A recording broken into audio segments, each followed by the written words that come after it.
Hi everyone, Tina Killerin here. Thanks so much for joining me as I give you my top 10 diet hacks to help you lose weight. So I know, you've heard me say it before. I'm not a huge fan of the word diet, right? Because you go on a diet, you come off a diet. So when I refer to diet in this particular video, I don't necessarily mean being on a diet. I'm really referring to diet as your nutrition, right? So it's my daily diet. It's the things that I eat on a regular basis, all right? That's the way I want you to think about diet for this particular video. And I'm going to give you the top 10 things that you can apply to your day to help you lose weight. And believe it or not, it does not include counting calories or tracking your food. If you want to do those things, awesome. But one of the reasons why a lot of people fail is because it's overwhelming. You try and take on way too much all at one time. It sets you up for failure. The way to see success, and this is really what I want you to apply to this list that I'm going to give you. I want you to pick one thing off of this list. Just one. Start with one. Master it. Practice it, master it. Once you've mastered it, then go ahead and add the second thing to it. Now, I'm not saying you have to go in order here either. You can pick and choose from this list. Oh, and don't feel like you have to take notes here either. I'm going to post up the blog post later on that will have this all written out for you with a lot more detail too. So feel free to read the blog post later because that'll give you all the info you need. Okay, ready? Here we go. My top 10 diet hacks to help you lose weight. Number one, be mindful. Be mindful of when you're eating and how you're eating. I'm going to give you an example.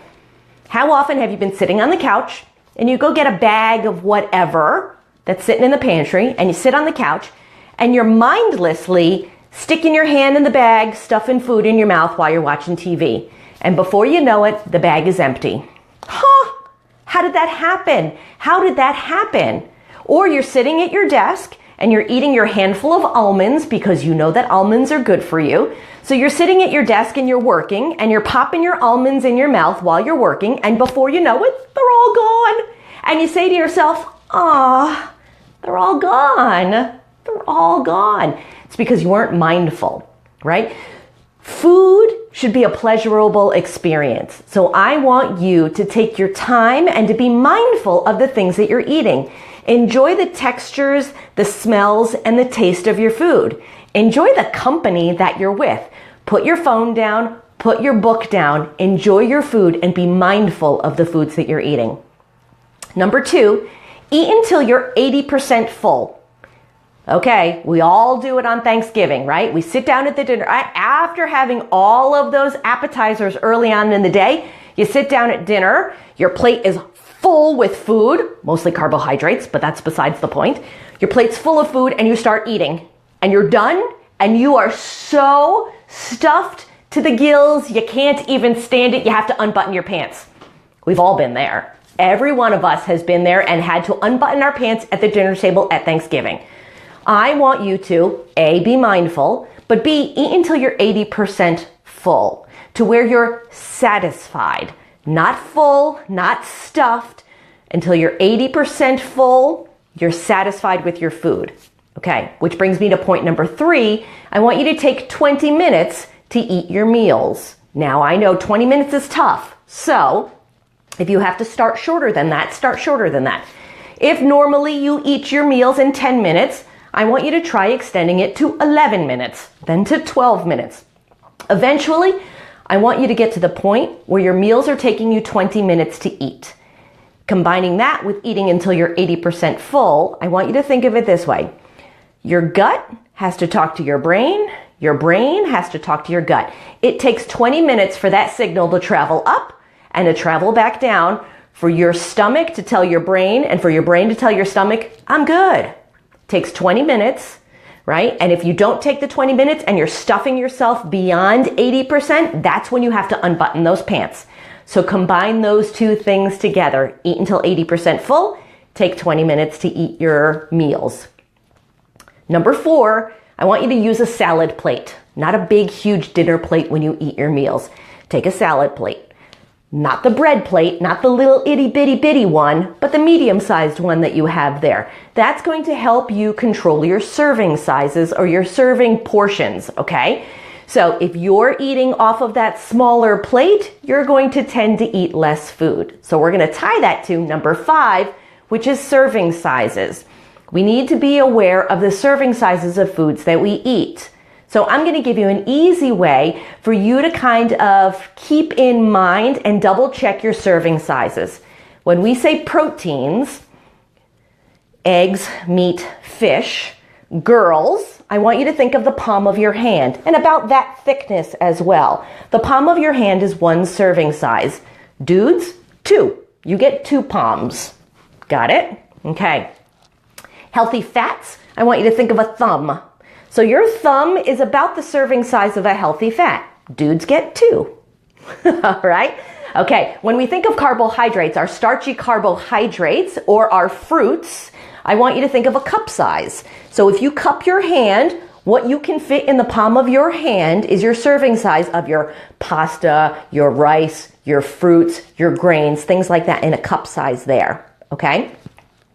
Your greens, I don't want you to be overly concerned with the amount of greens that you're eating, okay? Because your greens are really nutrient dense and they're really low in calorie, but I want you to think about a fist. So when you put steamed broccoli on your dinner plate, girls, 1 fist, dudes, 2 fists. Got it?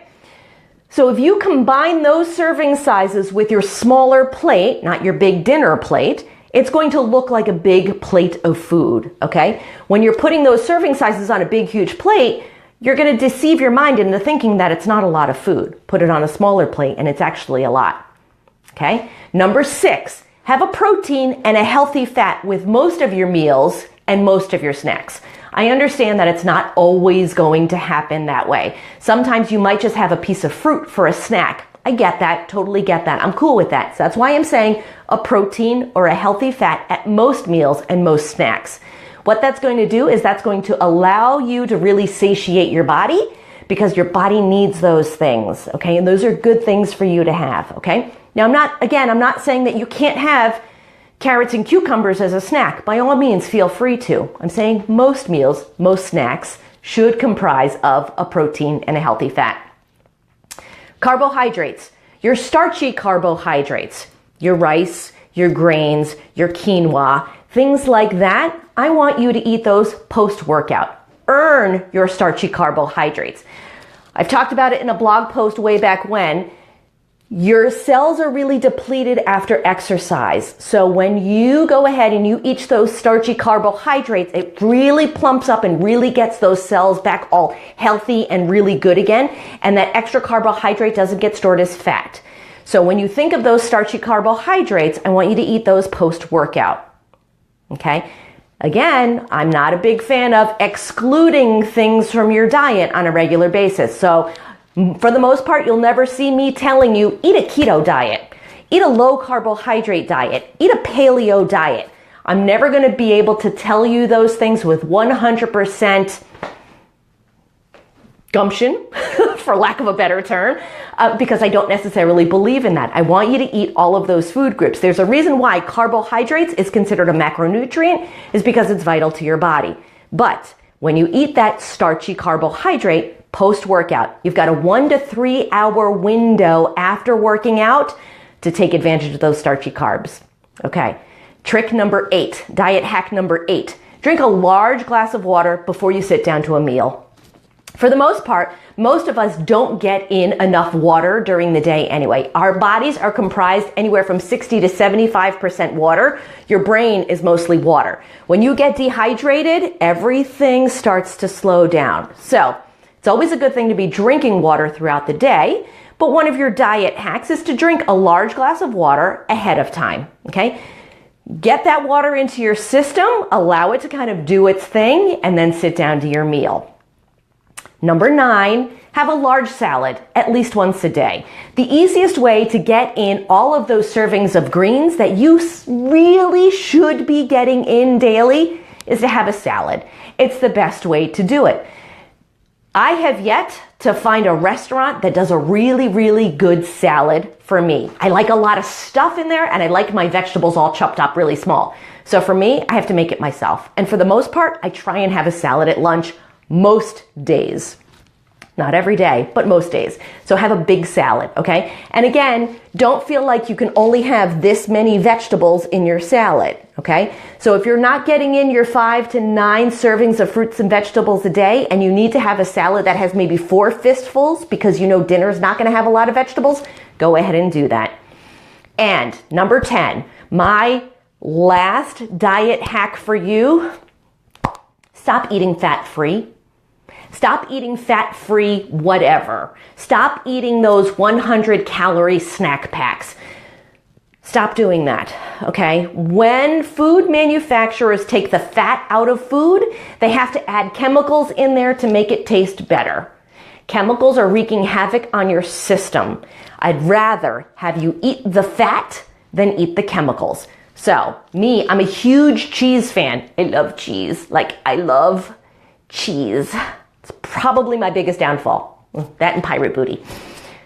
But that's besides the point. Cheese. I buy full fat cheese. Full fat cheese. But I keep my serving sizes in check and in mind, right? So for the most part, when we talked about those healthy fats, we talk about that thumb.